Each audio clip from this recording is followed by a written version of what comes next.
Hey, I'm Nate Savage with Guitario.com, and I am joined by Steve Brand today. He is my guitar tech, fixes all my guitars, and he's the local gear expert out here in the Lower Mainland in BC. And I know a lot of you guys out there, if you're just starting to play guitar, have one burning question that is really common with beginners, and that's what strings do I put on my guitar when I need to change them? What gauge do I use? What material do I do? There's so many choices out there. So I'm gonna get Steve to kind of give us the lowdown and the important things on what you need to consider when replacing your strings on the electric guitar. Okay, for the beginner electric player, let's just assume that you're an absolute beginner, and the reason why you're asking this question is basically you don't know what's on your guitar, or it's the first string change that you've ever considered in your life. The vast majority of electric guitars are strung with either 9 gauge or 10 gauge strings, and by that we mean how thick is the high E string, so the skinny one. Mm-hmm. It's either a set that starts from 9, so typically like 9, 11, 16, 24, 32, That's 42. Thousandths of an inch, right? Yes, yeah. Thousandths of an inch. Or 10s, which are 10, 13, 17, 26, 36, 46 is the set. Now, there are countless variations on gauges. So you can get into all sorts of different options as far as that is concerned. But if you really are just like grassroots and you're like, I need a set of strings on my guitar, one of those gauges will undoubtedly be what your guitar came with from the factory.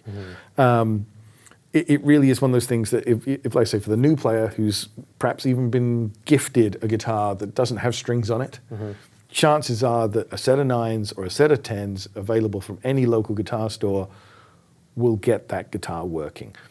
Once you're playing, then you can start exploring the benefits of different gauges, different materials.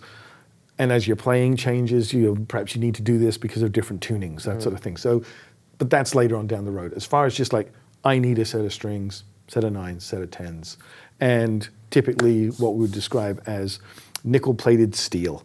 That's your typical Diodario or Ernie Ball or what have you. And so, like, when I was first started playing, I didn't even know that guitar strings came in different types of materials. So you just said nickel-plated steel. Well, what are some of the options out there they might see? And the reason why I mentioned that, because that's the mainstream. That's what most are. That's a steel winding on the thick strings that has a nickel-plated on it. There are also completely nickel-wound strings, so the winding is purely nickel. They have a slightly warmer sound compared to nickel-plated steel, whereas the steel is brighter. There are also things like the Ernie Ball Cobalts. There are lots of different materials now.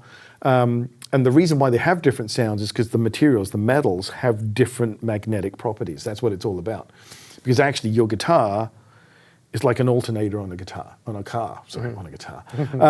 From the point of view that you need a winding, you need a magnet, and you need a piece of metal. And one of those things has to move. So on the guitar, it's the piece of metal, the string. The pickup is the winding and the magnet. So from that point of view, the different ingredients, the different materials affect the sound. And again, it's personal preference. There are materials that are brighter, there are materials that are darker. Then you have stuff like stainless steel, and it has a very different feel. Some people love it. I would say the majority don't. But that's part of the happy journey of guitar playing. So if you're new to guitar and you've broken a string, or you feel like, man, I really need to change my strings, don't be afraid to go out, buy you a set of standard 9 nickel-plated steel, try to change them for yourself. For lots more information on playing the guitar and a great community, head over to Guitario.com. We'll see you there.